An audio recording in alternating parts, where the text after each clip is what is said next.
날카롭다, 한결 정확하다, 한편 세심하다, 밖에서 보는 내밀한 분석, 정치적 원의 시점.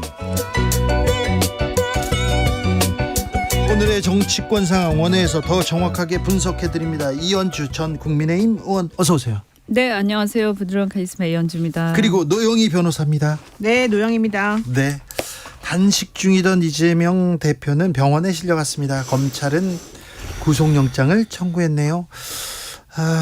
이 대표가 오늘 아침 병원으로 이송된 직후 이뤄진 일입니다. 어떻게 보셨습니까, 이현주 의원님?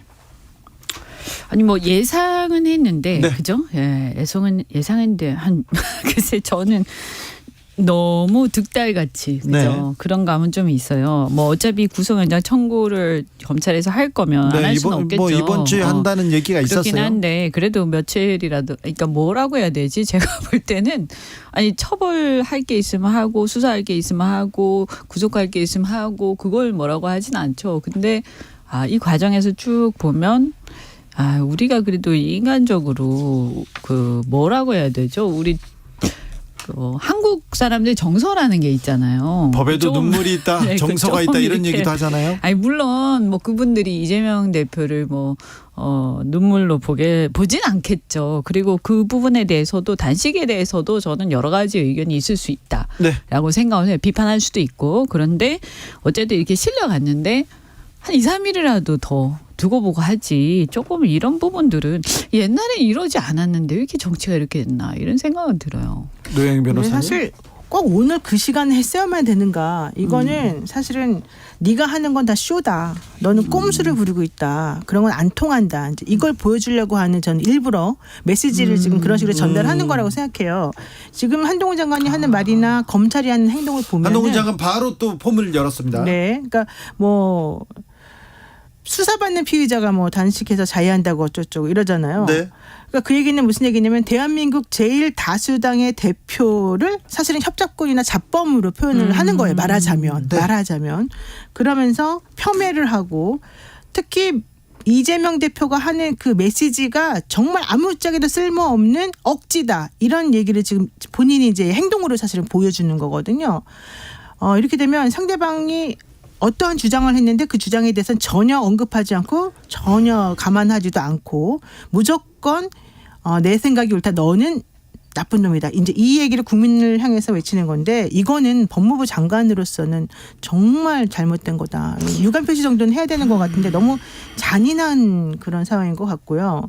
이렇게 되면 사실은 되게 모욕적인 거거든요. 정말 모욕적이고 잔인한 것 같아요, 정말.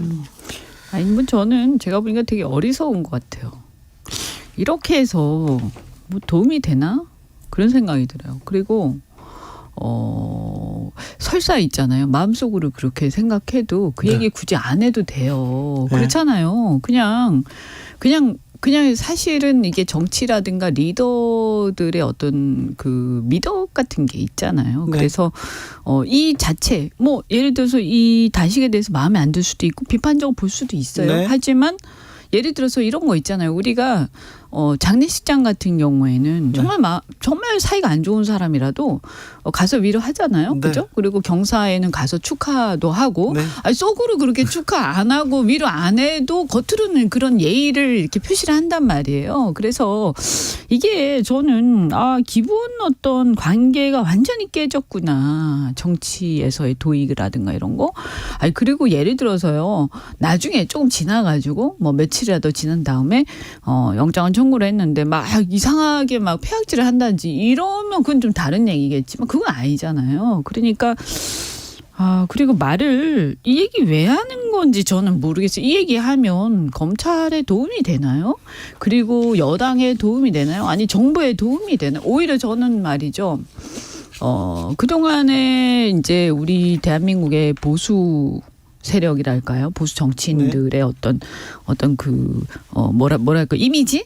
이런 것들이 약간 고리타분하고 답답하고 굉장히 나쁘게 얘기하면 꼰대 같은 그런 게 있지만, 그럼에도 불구하고 이렇게 또 요럴 때는 좀 이렇게 서로 얘기 좀 안 하고 자제도 해주고 네. 이런 것들이 있었거든요. 예. 그런데 제가 왜 그러냐면, 제가 얼마 전에 우리 당 당직자였던 어르신들을 몇 분을 만났는데 이 얘기 하시는 거예요. 그러면서 아이 너무 단식하는데 그러지 말아줘. 아하. 응? 그런다고 뭐 이기는 것도 아니다. 그런다고 어떤 본질적으로 뭐 어떤 결정적인 어떤 변화가 생기는 것도 아니다. 아무런 소득도 없는 이런 행동들을 왜 해가지고 국민들 보는데 눈살 찌푸리게 하냐. 그리고 여당이면 좀 이렇게 좀 제너러스하게 예. 그죠? 야당은 막 이렇게 어쨌든 그렇지만 권력을 갖고 있는 쪽에서는 관대하게 좀 포용하는 좀, 그런 네. 자세가 그래야 국민들이요 통합도 되고요. 국민들도 마음이 좀 편해져요. 그런데 한동훈 장관은 왜 그럴까요? 왜 그럴까요? 저는 그분의 그냥 캐릭터인 것 같아요. 캐릭터? 네, 원래 이런 사람인가 보다. 원래 그러니까 근데, 이 리더 그러니까 공부는 되게 잘했는지 모르겠지만 뭐 제가 생각할 때 저 잘 모르겠어요. 이분 어떤 신지 모르겠지만 이때까지 공부는 되게 왜 그런 거 있죠. 공부는 되게 잘하는데 정말 인정사정 없는 뭐 이런 느낌? 근데 중요한 거는 뭐 공감 능력이 조금 제가 봤을 때는 좀 그런 종류의 공감 능력은 없으신 것 같은데 부족한 것 같은데 그거보다 더 중요한 게 이거가 있어요. 예를 들면 구속이 되어 있는 피의자라 하더라도 집행 정지라고 하는 거를 이제 시켜줘야 건강이 나쁘게 되면. 형집행 정지죠? 예, 그러니까 예를 들면 그런 식으로 몸이 견뎌낼 수 없다, 이 수용 생활이 견뎌낼 수 없다 이런 생각이 들면 실제 죄가 있고 없고 떠나가지고 그 사람을 일단 몸을 회복시켜주는 게 일반적인 우리의 법 원칙이란 말이에요. 네. 형법상. 지금 오늘 영장 청구하고 아까 기소하고 체포동의안 지금 뭐 국회에 제출되고 그러면은 내일이나 이번 주 안으로 어쨌든 뭔가 정리가 될 수 있는 거잖아요. 예. 그리고 다음 주가 추석이에요. 예. 그러면 법원에서 실질적으로 이 영장 실질 심사를 할 때 물론 이제 체포동의안이 부결될지 가결될지 모르겠지만 네. 만약에 정말 가결이 됐다고 치더라도 가결된 상황에서 그 영장 실질 심사를 하게 되면 네. 내일 모레가 추석인데 예. 그리고 지금 단식으로 건강이 거의 20일 지금 넘게 오늘 지금 나온 속보가 그거잖아요. 병원에 옮겨져서 일단 있지만 먹지는 않고 계속 단식하겠다는 거거든요. 지금 예. 입장 나온 게. 그러면 그런 사람을 상대로 해서 법원이 뭘 어떻게 하겠습니까? 20일 가까이. 제가 예. 보니까요. 완전히 오히려 이거는 만약에 한동훈 장관 말대로 그죠? 이런 어떤 단식한다고 해서 사법 시스템이 정지되는 어떤 선례 이런 걸 만들어내면 안 된다라고 생각을 한다면 그렇다면 본인이요. 여기서 막 이렇게 이런 심한 말 막 하고 막 이렇게 하면요. 오히려 역효과 나요. 그냥 순리대로 그냥 조금 지켜보다가 또 영장 청구할 때 그때 하고 그러면 예를 들어서 만약에 단식해서 이렇게 실려가서 그래서 영장 청구를 못하고 오래 시간이 끌게 된다. 네. 그러면 그걸 보는 국민들이 이런저런 얘기들을 하고 판단을 다 하실 거예요. 예. 그렇죠? 근데 그게 아니고 네. 막 득달같이 이렇게 막 하고 계속 조롱하고 막 심한 말하고 막 이렇게 해버리면 네. 한국 사람들의 정서가 뭐냐면 약자를 동정하게 돼요. 응? 아. 그러니까 제가 볼 때는 이거는 전략적이지도 않고 아주 어리석기 짝이 없는 행동들이다. 왜 이러는 걸까? 알겠습니다. 네. 제가 이제 사건 기자 오래 해가지고 잡범들 많이 만나봤는데요. 잡범들 밥 안 굶어요. 단식 안 해요. 유치장에도 저 조금 좀 다녔어요. 뭐 좋은 일로는 아니고 다녔는데 저는 밥을 못 먹겠더라고요. 밥도 못 먹고 입맛도 없고 그런데 잡범들 들어오잖아요. 밥도 잘 먹고요. 행복하게 편안하게. 잘 먹어요. 그래서 밥을 단식을 하는 잡범들은 본 적이 없는데 이런 생각도 좀 해봅니다. 제가 볼 때 전략적으로도 네. 이 맞지 않다. 아주 어리석은 행동이다. 네. 알겠습니다. 네. 인턴 확인서를 써준 혐의로 재판을 받던 최강욱 민주당 의원 오늘 대법원에서 유죄가 확정됐습니다. 의원직을 상실했습니다. 어떻게 보셨습니까, 노영희 변호사님? 일단 뭐 집행유예 실형이 지금 나온 거잖아요. 예. 그러니까는 의원직이 상실했고 열린민주당에 아마 그때 5번인가 뭐 비례 네. 받았던 분이 승계를 승계하기로 한다고 했습니다. 얘기를 했어요. 근데 네. 어쨌든 뭐 대법원에서 이건 유죄다라고 확정을 해주신 거니까 그거 자체는 우리가 존중을 해야 되는 부분이 있는데. 네. 이렇게 되면은 어쨌든 억울하든 억울하지 않든 간에 법이라고 하는 것이 혹은 재판이 이런 식으로 이뤄졌다. 그래서 우리는 그걸 지켜야 된다. 여기에 대해서 모든 국민들이 전부 다 이제 오케이를 해줘야 되는 부분인 거잖아요. 네. 그래서 그런 상황이라고 한다면은 현재 지금 법원의 판결이나 이런 것들을 오히려 지키지 않는 것처럼 보이는 그런 쪽하고 좀 비교가 오히려 될 수밖에 없지 않겠냐 생각이 들고 두 번째는 사실은 저는 조금 법리적으로는 이게 진짜 유죄인가에 대해서 의문점이 있어요. 왜냐하면 인턴 확인서라고 하는 거는 얘가 인턴했다라고 하는 거를 명의자가 그냥 써주는 거거든요. 명의자가. 근데 그 명의자가 본인이 거짓말을 했다, 거짓말을 하지 않았다.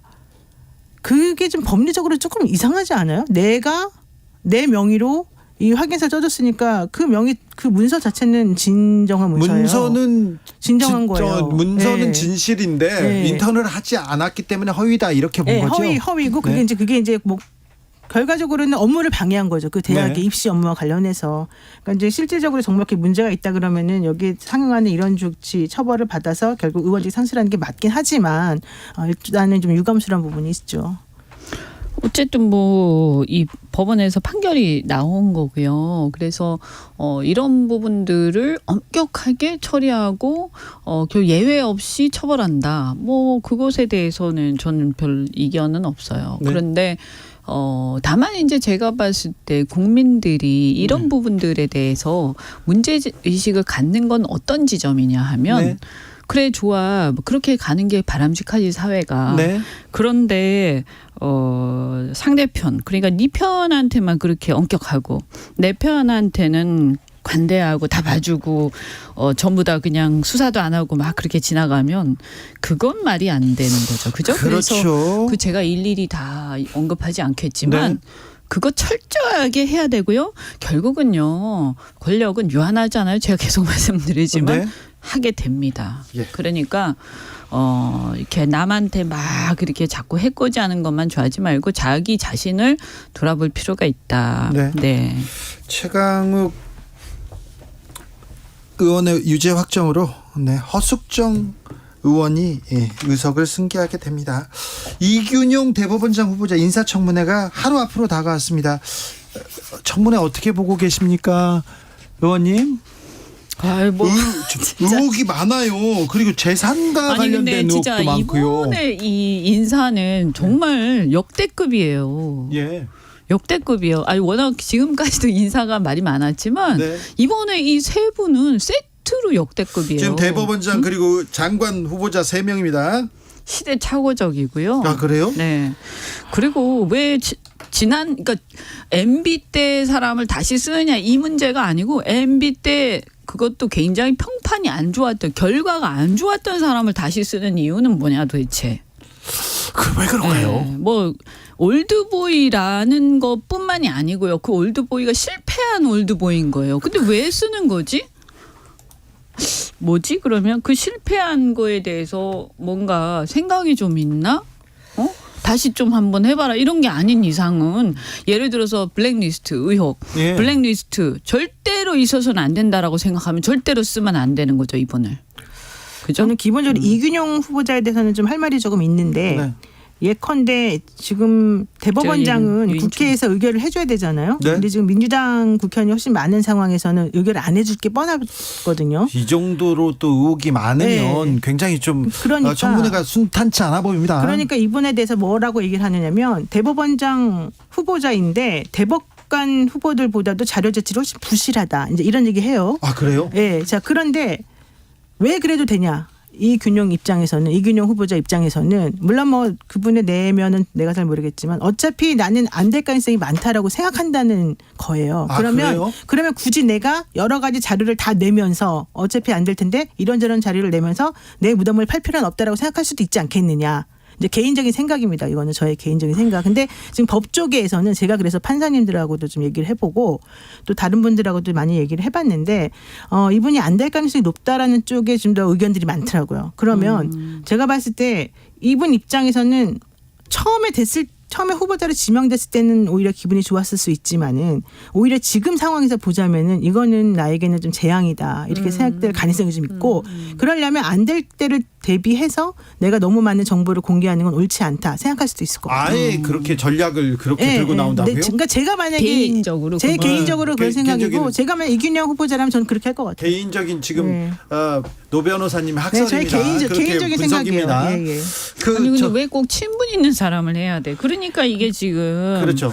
예, 그 풀이 없는 거잖아요. 김행 후보자는 장관 후보자는 김건희 여사 친분을 부인하다가 오히려 논란이 막 커지고 있어요.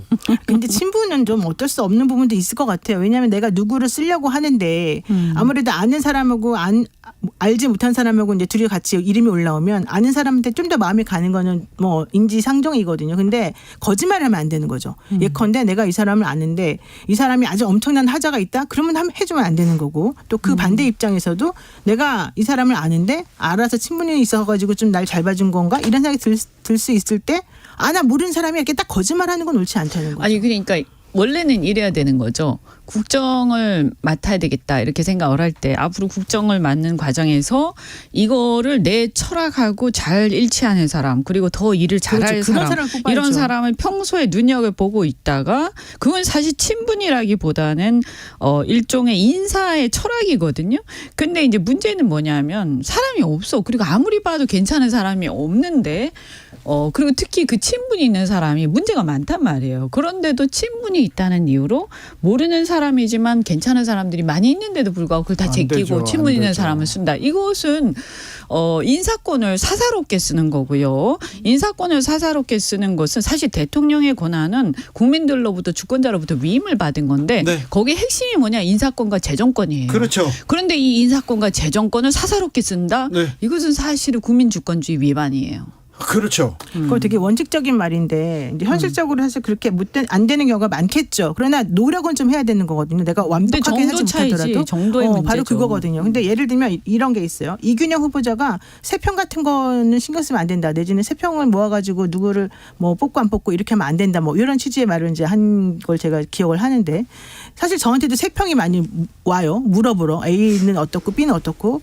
근데 내가 보면 그 사람 별로 안 좋은 사람이라고 개인적으로 생각하더라도 일단 물어보면 괜찮다고 저는 대답을 하게 되더라고요. 항상. 그러니까 그게 내가 함부로 얘기하기가 좀 그러니까. 개인적으로 그 사람을 네. 비난하기가 조금 민망하기도 하고 또 내가 잘 모르는 부분이 있을 수도 있기 때문에 그렇죠. 이제 이렇게 생각하는 거예요. 그러면 아마도 인사권자들은 그런 세평을 그냥 수집을 하면서 이제 누군가가 정보를 올리고 보고서를 올릴 거잖아요. 지금은 국정원이 그리고 법무부가 그리고 또 대통령실이 다 이렇게 그 정보를 봅니다. 그러면 위에 있는 분 입장에서는 그 세세한 내용은 잘 모르기 때문에 네. 그런 세평이나 보고서를 가지고 판단할 수도 있어요. 예. 그러니까 그것 때문에 잘못된 판단을 할 수도 있을 거라고 생각은 들어요. 근데 그럼에도 불구하고 한쪽에서 좋다는 얘기만 들으면 안 되고 스스로가 항상 경계를 해야 되거든요. 지금 제가 봤을 때는 이분들의 인사는 그 수준을 넘어선 그렇죠. 것 바로 같은데. 그거예요. 바로 그거예요. 그러니까 그렇게 수준을 넘어섰는데도 불구하고 끝까지 밀고 넘어지고 하는 사실은 이유는 다 안 아는 된다는 얘기들 거예요. 아니에요. 이 사람들에 대해서. 그렇죠. 그죠? 예. 네, 일반 웬만큼 조금 시사에 관심 있는 국민들도 다 아는 사람들이에요. 이 사람이 어떤 사람이라는 거를.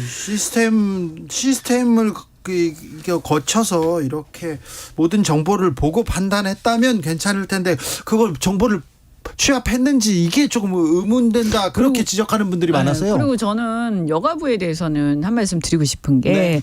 이 김행 후보자에 대한 문제도 있지만요. 여가부를 폐지한다고 했잖아요. 네. 그러면 이게 무슨 갖고 노는 것도 아니고 여가부를 폐지를 할 거면 폐지를 하고 정정당당하게 야당을 설득해서 폐지하면서 대안을 제시해서 그 길로 가고요. 자기 정치적인 어떤 그 결단을 내려야죠.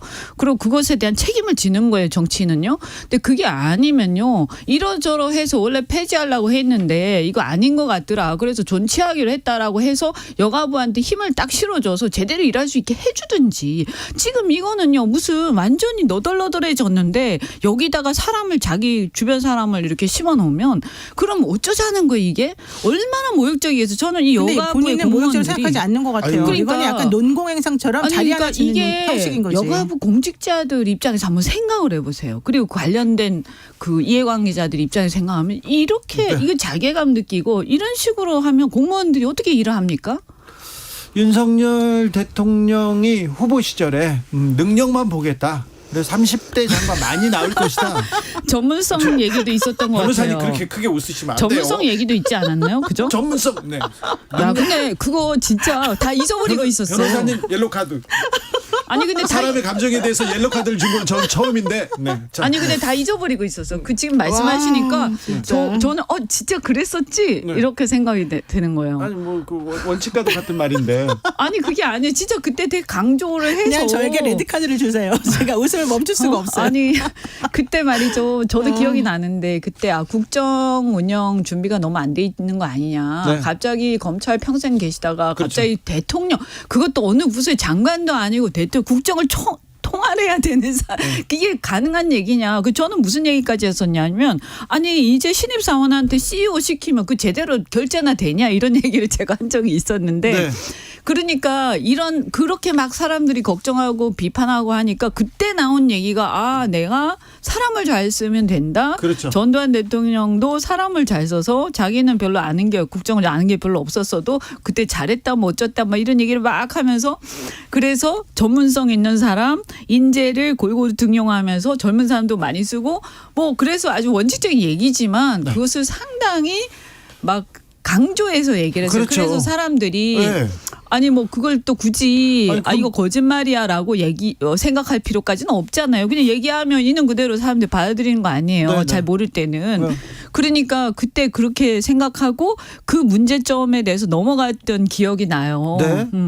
그렇죠. 사람을 잘 쓰면 되지. 전문가들을 잘 등용하면 되지. 이렇게 그 얘기하는데. 어떤 면에서 보면 국정 운영 준비가 전혀 안 돼 있기 때문에 안 된다라고 비판했던 당내에서 저 같은 사람들의 입장에서는 그렇게 얘기를 해서 사실은 논리 어떻게 뭐라고 하기가 뭐 했었는데 결국은 보면 하나도 안 지키고 있는 거 아닙니까? 아니 그 얘기 저는 잊어버렸어요. 너무 가물가물해서 너무 자연스럽게 아예 그냥 전혀 그런 얘기 안 한 사람처럼 막 지금 다들 하시니까 네.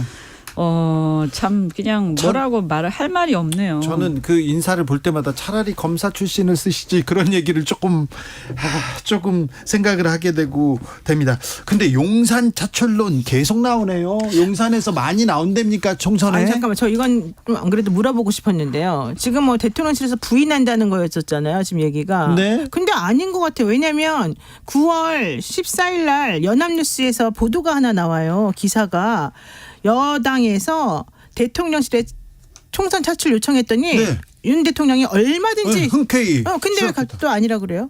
그러게요.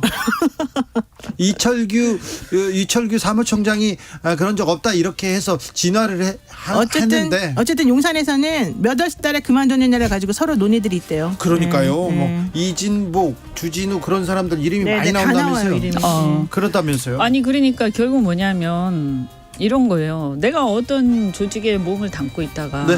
그 조직의 이름을 가지고 국민들한테 표를 달라고 하려면 네. 몸 담고 있을 때 그 조직을 거기서 잘 해가지고 그 이연주, 조직이 되게 좋은 노영이었습니다. 얘기를 감사합니다. 받았어요.